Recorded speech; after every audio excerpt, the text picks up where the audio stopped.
This is Tammy Basquet, and you are listening to Life Coach Life, the podcast, episode number 6.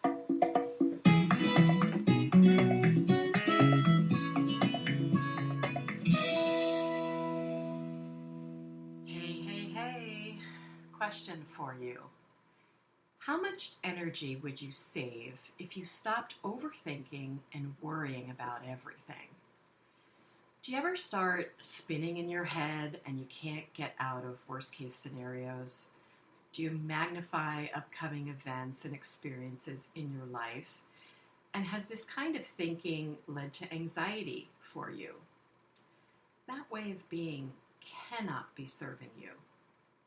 You know, we tend to think that it's the circumstances of our lives that are creating our experience in the world. And really, it's our thoughts and our thinking about our lives that's creating our experience. Stay with me. Let's all agree to start focusing more on what exactly it is that we're thinking and why. And let's begin to practice deliberate thinking instead. Because as your coach, I must tell you, you always have a choice of what you want to think. And this is not woo-woo or a positive thinking podcast. This is fact. We always have control over how we think about the things that happen to us and what we make them mean. Some clients will tell me that they don't have any control over their thoughts, when in truth, most of the time, they aren't even aware of what they're thinking or what their actual thoughts are. There's a lot of, I don't know. I just don't know.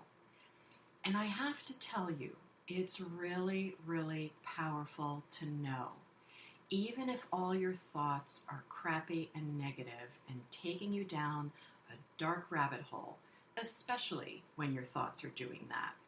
So step 1 this week, know what the heck you're thinking. Write your thoughts down. Become self-aware of your thoughts. Step 2, feel the feeling that the thought is creating. Yes, your thought is what is making you feel anxious, tired, cranky, angry, sad, joy. Step 3, and here's the important step, catch yourself. Catch yourself in seeing how this thought is creating this feeling, and catch yourself before you react to something that is merely a thought that you're having, not necessarily a fact. I want you to allow the feeling, but decide if you're going to react to it or not. So for example, truth, my husband bought an RV. That's the circumstance. Oh my God, what the hell was he thinking? Thought. Surprised? Confused? Those were my feelings. Now here, right here, is where I get to choose in my action or reaction. Do I call him a knucklehead? Do I create a long list of resentment of how we could have spent the money elsewhere? Do I jump for joy? All of my choices are right here in front of me. Now, I want you to try this with a current circumstance in your life. Remember, though, the circumstance must be something factual, something that if everyone you knew looked at it, it would be a fact. I'm having a baby. I bought a new house. Charlie didn't send me a birthday card. These are all facts, right? Although not for me. I'm not having a baby, and I'm not buying a new house, and I don't know anyone by the name of Charlie. But you write the circumstance down, and then you write what is your thought that's attached to Charlie not sending you a birthday card. How do you feel about that? If for some reason when you do this exercise and you feel completely out of control, scattered, or out of body with your reaction to your circumstance, it will always be because you're unaware of the exact thoughts and feelings that are driving the uncontrollable reaction. Now, I want to tell you, sadness, frustration, anger, anxiety, joy, they're all a choice. They're all a choice to feel them, allow them, notice them, never resist them. By feeling them more and more and staying in the discomfort, it helps you to stop reacting to certain circumstances. It stops a pattern or maybe even a lashing out, and eventually you will stop perpetuating them over and over again. Step 4, I want you to give yourself some compassion.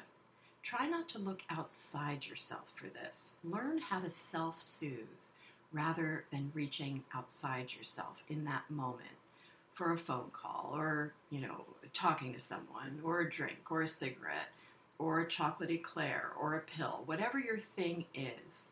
I want you to just try to self-soothe first because it's a choice. And your thoughts are choices. Ask yourself, why are you choosing a thought that may not be helpful to you right now? Ask yourself, is this a thought you want to keep, or perhaps you can create a thought that you would rather think that could be more helpful and serve you in a way like never before. But remember, when you create a replacement thought, it can't be something you don't believe. It can't be something that you have to convince yourself of. It must be believable to your brain, and it must feel good to you. It doesn't have to feel over the top, extraordinary. It just has to feel good or feel better, and it has to be true. If your current thought about your circumstance is really negative about yourself, just go to a new thought, like instead of I'm a piece of crap, I am human. Instead of I am the biggest jerk walking the earth, I have some flaws. It shifts you from deeply negative thinking to a different, lighter thought without pretending. Okay? I don't want you to pretend here. And remember that it's the resistance of emotions that causes over-the-top reactions in our lives. We react this way to avoid the pain that's underneath the hood. We react in certain ways to avoid ourselves in the moment. We can become compulsive in our behavior. We could behave in ways that are not helpful or serving us or completely driving people in our family away. But hear me. We are not our thoughts. This could be a new mantra for you because it's a fact. We are so not our thoughts. Our thoughts have come from decades of programming and generations before us and our cultures, and we can always decide to think something different. So get curious with yourself and keep asking, why am I choosing to think that thought right now? Do I want to keep thinking it? Why or why not? I want you to choose compassion for yourself without resistance and ask yourself if you want to change what your brain is focusing on. We can either use our imagination and our thoughts to create a whole big bunch of anxiety, or we can use our imagination to create something wonderful in our life. And this is something that Deepak Chopra had introduced to me. If you learn to choose creativity towards building thoughts that serve you rather than tear you down, you are putting your brain to work for you.